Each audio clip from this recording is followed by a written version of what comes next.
Halo gengs, selamat datang kembali di Titian Ilmu. Wadah buat kita semua belajar bareng, berbagi insight, dan melangkah bareng menuju hidup yang lebih mapan dan tertata. Nah, kalau kemarin di Titian Ilmu kita baru tahu apa penyakitnya, hari ini kita bakal bahas obatnya.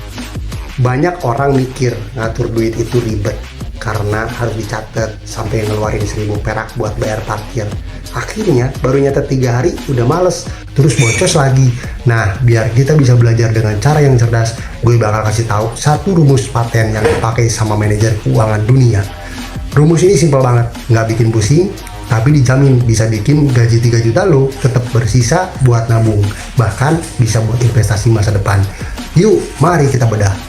Rumus ini namanya metode 50-30-20. Ini adalah standar emas dalam cash flow management atau manajemen arus kas pribadi.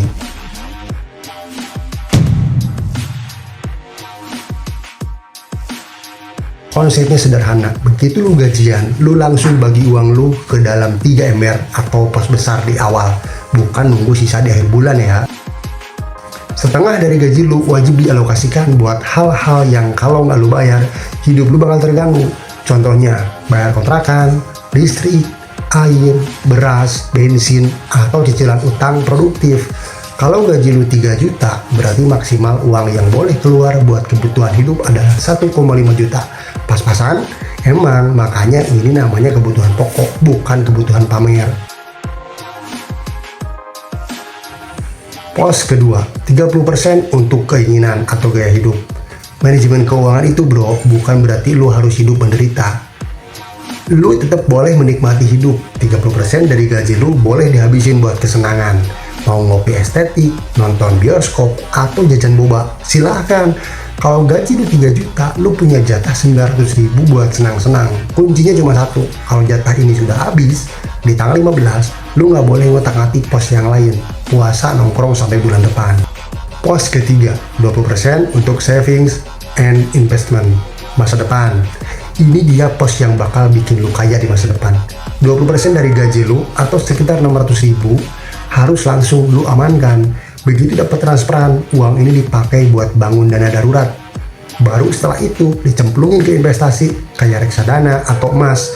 Pura-pura lupa aja kalau lu punya uang ini. Simulasi nyata. Oke, sekarang mari kita lihat simulasi hitungannya langsung di layar biar makin jelas. Taruhlah gaji kita di angka 3 juta. 1,5 langsung dipisah buat makan bulanan, bayar kos dan bensin. 600.000 langsung transfer ke rekening bank lain yang nggak ada kartu ATM-nya buat ditabung. Sisa 900.000 dipegang buat jajan, ngopi atau nonton. Dengan cara kayak gini, lu tetap bisa waras karena masih bisa main, hidup lu aman karena kebutuhan terpenuhi, dan masa depan lu terjamin karena tetap konsisten nabung tiap bulan. Adil banget kan? Jadi nggak ada alasan lagi buat bilang gaji gue kecil, nggak bisa nabung. Masalahnya bukan di gajinya, tapi di rumusnya yang belum kita pakai. Biar kita bisa terus tumbuh dan pintar bareng-bareng mengelola keuangan, yuk pastiin gue tetap pantengin channel ini. Coba lo hitung jujur, selama ini pos untuk keinginan udah makan berapa persen dari gaji lo? Lebih dari 30% ya? Tulis di kolom komentar ya. Mari kita evaluasi dan diskusi bareng di bawah. Jangan lupa buat klik like, subscribe, dan share video ini ke teman-teman lo biar kita bangun masa depan yang lebih cerah dan melek finansial bersama Titian Ilmu. Besok kita bakal naik tingkat ke manajemen risiko. Gimana cara bangun benteng pertahanan biar keuangan kita nggak hancur pas tiba-tiba kena musibah. Sampai jumpa di kelas besok. Tetap semangat belajar bareng Titian Ilmu. Bye-bye.